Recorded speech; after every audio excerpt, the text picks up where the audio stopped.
Merci de rester sur leur thème. Nous sommes vendredi 7 décembre. Bonjour et bienvenue au journal. Zéro nouvelle infection, c'est le thème de la première semaine du mois de lutte contre le sida. À cet effet, une journée de plaidoyer en faveur de l'élimination de la transmission mère-enfant du VIH-Sida a été organisée avec comme marraine l'épouse du président de la République par intérim. La journée est une initiative de la cellule sectorielle de lutte contre le sida du ministère de la Santé. Ramata Konaté. Selon les acteurs impliqués dans la lutte contre le sida, une femme séropositive peut bel et bien donner naissance à un enfant en bonne santé si elle suit correctement son traitement. Comment faire pour pérenniser cet acquis et du coup freiner la transmission mère-enfant du sida? Pour tenter de résoudre cette équation, une journée de plaidoyer a été initiée dans la commune rurale de Kalabankuro, cercle de Kati. Il s'agissait en premier lieu d'attirer l'attention de tous et de chacun sur les progrès et les défis à relever en matière de prévention de la transmission mère-enfant du VIH, communément appelé PTME. Au 31 décembre 2011, le nombre de sites PTME était de 338 sur l'ensemble du territoire du Mali. Malgré ce nombre qui paraît élevé, la couverture reste encore de 30% au regard des objectifs que nous nous sommes fixés. Cet objectif étant de pouvoir assurer cette activité dans tous les CESCOM et dans tous les centres de santé. Ce plan de prévention a été lancé il y a un an par l'ONU-SIDA et ses partenaires. Ce plan passe d'abord par l'adoption d'une politique de grande envergure pour faire en sorte que toutes les mères séropositives commencent immédiatement le traitement et le poursuivent pendant et après l'accouchement, avec un continuum de services complet pour les mères et les enfants, mais aussi une prévention primaire passant par un conseil dépistage généralisé intégré au service de planning familial. Dans un second temps, il était question de stratégie à mener pour gagner le combat contre la propagation du VIH de la mère à l'enfant, ce qui explique ce double appel de la marraine de la première semaine du mois de la lutte contre le sida à l'endroit des femmes.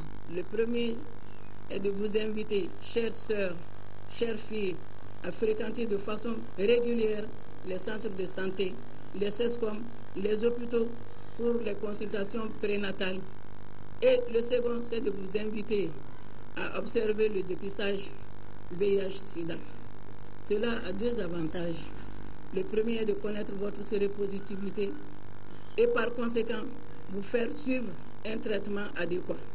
Et le second est d'éviter de transmettre le virus sida à votre futur bébé.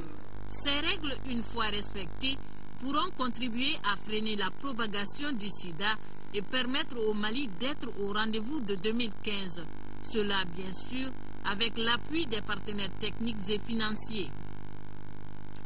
La promotion et la protection des droits de l'homme au Mali, défis et perspectives, c'est le thème d'un colloque co-animé par le ministère de la Justice et le système des Nations Unies au Mali. Lors de cette rencontre, on retiendra que le tribunal de la commune 3 du district de Bamako a été retenu pour juger les actes d'atrocité commis au nord de notre pays. Adama Djimde. Ce colloque avec un thème central est exposé par deux communicateurs. Le premier, le coordinateur résident du système des Nations Unies au Mali, a axé son intervention sur la promotion et la protection des droits de l'homme par le système des Nations Unies au Mali depuis janvier 2012. Bilan, défis, contraintes et perspectives. Ce dernier est de ceux-là qui pensent qu'il faut aider la justice. Je fais partie de ceux qui vont continuer à faire le plaidoyer aux côtés du gouvernement, mais aussi aux côtés de tous les partenaires au développement pour que le département de la justice ne souffre pas de mesures de suspension de ressources. Il faut financer la justice, c'est important. Quant au second communicateur, le ministre de la Justice s'est intéressé à la promotion et à la protection des droits de l'homme au Mali à partir de janvier 2012. Les deux ont dressé un tableau sombre de la situation des droits de l'homme relative à l'occupation du nord du pays par des groupes armés tels que le Moujao, Amsardine, ACMI et autres. Au sud, la situation demeure également préoccupante avec les événements du 22 mars et du 30 avril. Face à ces différentes violations des droits de l'homme, l'État n'est pas resté les mains croisées. La juridiction pénale internationale, la Cour pénale internationale qui a été saisie par le Mali, n'a pas vocation à connaître de toutes les infractions, n'a pas vocation à punir tous les auteurs. Donc l'État doit jouer sa partition, la justice nationale. Et cette partition, il faut la faire jouer par une juridiction qui se trouve dans une zone contrôlée par l'État malien. C'est pour cela que nous avons requis et obtenu de la Cour suprême la désignation du tribunal de la commune 3 pour procéder à la poursuite et à l'instruction, éventuellement au jugement, de toutes les infractions commises dans la partie septentrionale de notre pays. Par rapport à une intervention militaire au nord, les amis de notre pays sont aussi décidés que les Maliens eux-mêmes.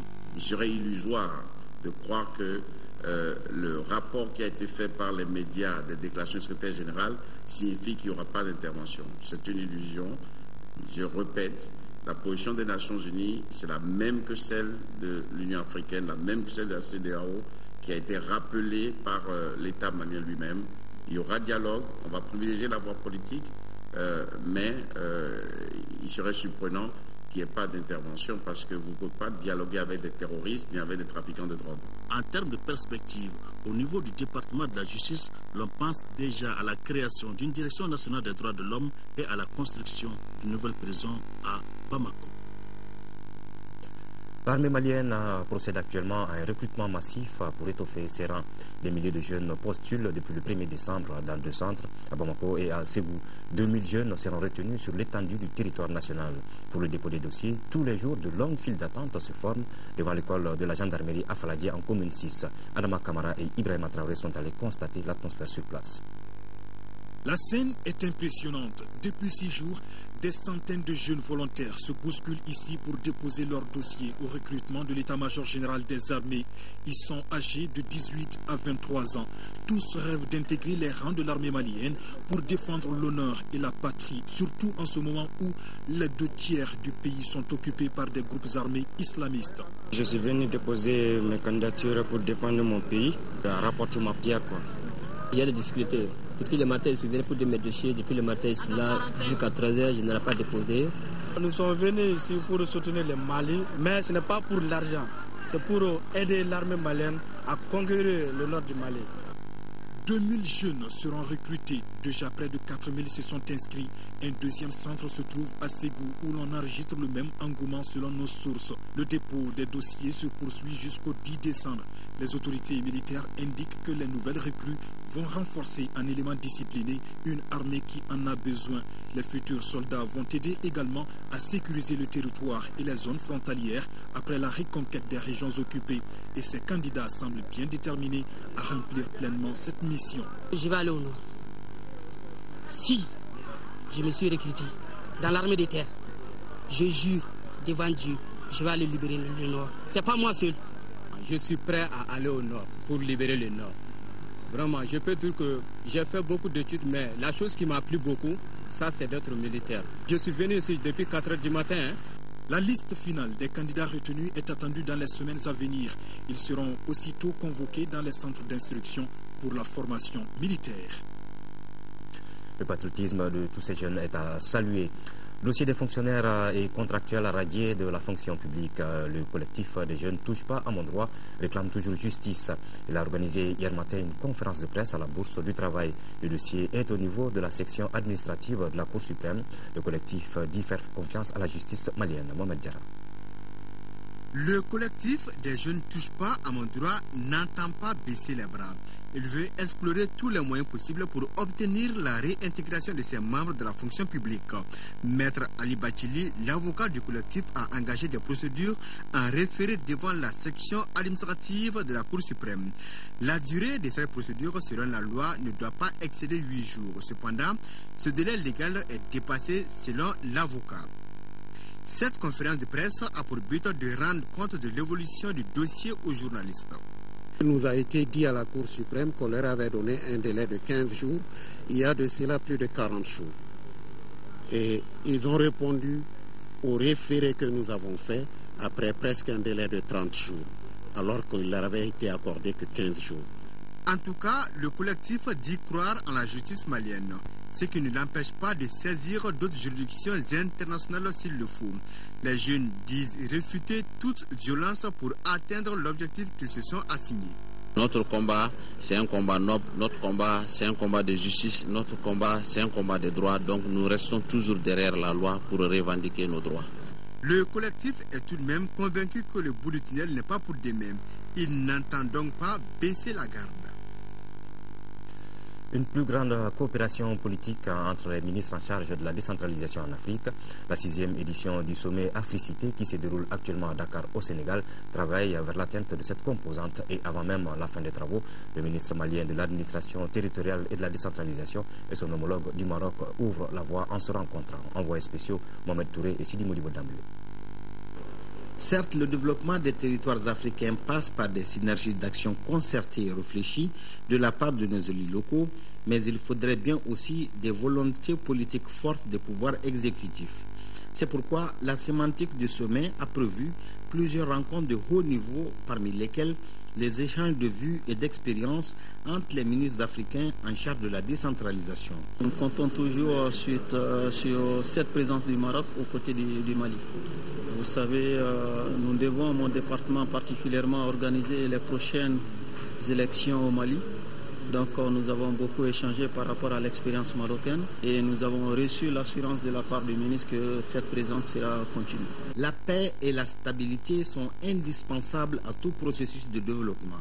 C'est pourquoi le ministre marocain de l'administration territoriale, Mohamed Lancer, a tenu à rencontrer d'abord son homologue du Mali pour échanger sur les agendas de l'heure. Nous avons parlé aussi de ce que nous pouvons faire ensemble dans nos départements respectifs en matière de coopération, en matière d'échange d'expériences. Vous savez, le ministère de l'Intérieur a plusieurs facettes et donc il y a des possibilités de coopération très importantes.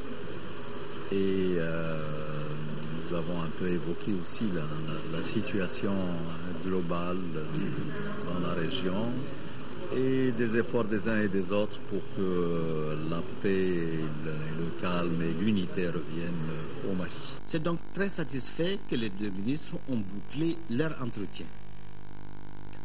Fin de formation pour la 4e promotion du peloton de la gendarmerie nationale. Cette promotion qui vient renforcer la capacité d'intervention de la gendarmerie nationale a été formée à maîtrise sans armes de l'adversaire. Les sous-officiers ainsi formés ont désormais une grande capacité pour la protection de votre personnalité et votre maintien de paix sur l'étendue du territoire national. Adama Kodjo. Ils sont au nombre de 27 sous-officiers de la 4e promotion du peloton d'intervention de la gendarmerie nationale à bénéficier de cette formation. Ces sous-officiers de la gendarmerie sélectionnés à l'issue d'un test et sur la base du volontariat ont été formés durant 3 mois en technique de maîtrise sans armes de l'adversaire. Ils ont aussi acquis des connaissances relatives à la tactique d'intervention rapide. Des jours comme des nuits, sans jamais prendre un seul moment de relâche, les stagiaires se sont montrés à la taille du profil recherché par l'unité. Les résultats concluants qu'ils ont obtenus témoignent non seulement de leur ferme volonté à rejoindre l'élite de l'intervention professionnelle, mais aussi de leur capacité à agir efficacement là où la population aura besoin d'eux.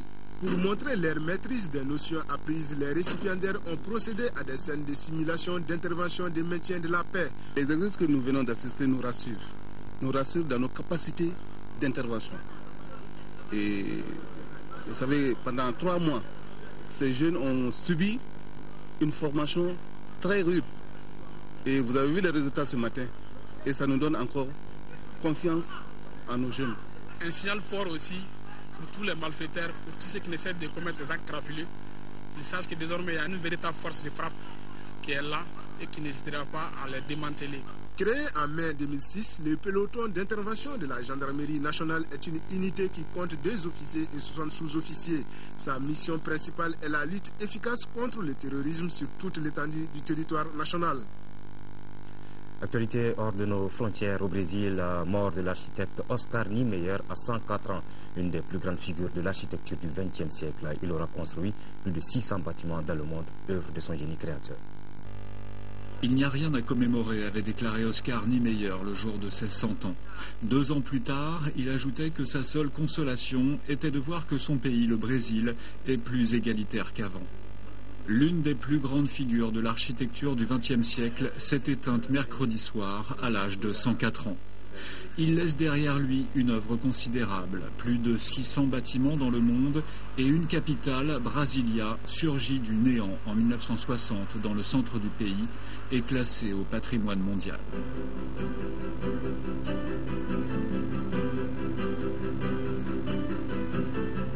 Apôtre de la ligne courbe qu'il dit rencontrer dans les montagnes du Brésil et le corps des femmes, il a également dessiné le musée d'art contemporain de Niterói à Rio de Janeiro et le Sambodrome où se déroule chaque année le carnaval. Hors du Brésil, Oscar Niemeyer a notamment participé avec l'architecte français Le Corbusier à la construction du siège des Nations Unies à New York. Militant communiste jusqu'à la mort, il offre au Parti communiste français ce bâtiment en place du colonel Fabien à Paris qui lui sert toujours de siège. Jusqu'à ces derniers jours, Oscar Niemeyer a continué de travailler dans son atelier aux grandes baies vitrées face à la plage de Copacabana. Voilà, on termine avec du sport football, championnat national de Ligue 1. La deuxième journée a pris fin par 2 rencontres. Atar Club de Kidal, qui vient de rejoindre l'élite, a été battu 3-0 par les 11 créateurs d'Enyarela. Mais auparavant, le Djoliba, AC champion en titre, jouait son tout premier match de la saison. Et victoire des Rouges de Bamako par 2-0 devant la Somme. Les matchs ont été joués au stade Omnisport Modibo Keita, Al Jumatina. Le Djoliba AC, champion en titre, reçut son entrée en matière devant l'association sportive olympique de Missira, battue 2-0. La saison à peine terminée, Alou Badra Diallo opte pour d'autres alternatives dans cette rencontre, en alliant ses nouvelles recrues. C'est ainsi que sous nouveaux joueurs font leur début, tels que Boukadari Fomba, Nico Dao, Amara Mali. À ceci s'ajoutent 3 juniors issus du centre de formation, plus Ali Irango et Idrissa Traoré de l'équipe première. Impuissant en première mi-temps devant les pensionnaires de Missira, d'ailleurs dominateurs. Le Djoliba Athletic Club, nouveau visage, n'aura son salut qu'à la 55e minute. Le gardien de la Somme sera victime de sa sortie hasardeuse devant Nico Dao, le transfuge de l'AS Real qui ouvre le score de la tête. Très percutant, le buteur djolibiste voit sa frappe repoussée par Tidjani Kamara. Amara Mali, autre recrue, se trouva dans l'éventail de récupération. Double le score à la 71e minute. Même réduit à 10 après l'exclusion d'Amadou Assissé pour cumul de cartons. Le Djoliba AC est insatiable, à l'image de cette énorme occasion ratée par Cédonizé Janvier Abouta qui venait d'entrer à la 85e minute. Score final 2-0 pour les Rouges de Bamako qui ne pouvaient mieux démarrer. Aujourd'hui, je retiens la victoire. On est revenu d'une longue compétition africaine qui a laissé des traces. Vous avez vu même aujourd'hui comment on a fait l'effectif. Aujourd'hui, je pense que l'essentiel, c'était les 3 points. Il y a beaucoup de travail à faire. Certes, le Djoliba, c'est une grande équipe. Ils viennent de jouer la finale de la Coupe CAF. Donc, la deuxième mi-temps, les jeunes étaient un peu crispés parce que le fait qu'ils ont pris un but, donc il y a eu une petite panique qui est venue, mais ils n'ont pas pu se ressaisir. Mais tant mieux, c'est le championnat. On va continuer à se préparer. Il y a 28 journées. Pour la 3e journée, le Djoliba AC sera face à l'AS Bakarijan et la Somme en débutera avec l'ASB. La seconde affiche de la journée a opposé Atar Club de Kidal en jaune aux 11 créateurs de Nyarela. Encore du apprentissage dans l'élite de la formation de Kidal, qui s'incline 3-0 devant les 11 créateurs. Toutefois, Atar Club est parvenu à produire du jeu et a même dominé la partie pendant un bon moment. Mais l'expérience permet aux communards de faire la différence. Depuis la 10e minute, Lassana Yiriba Samake ouvre la voie du succès à son équipe. En deuxième période, Marius Ahmed marque à la 65e minute le second but des créateurs, avant que Lamine Keita n'inscrive le 3e but à la 81e minute.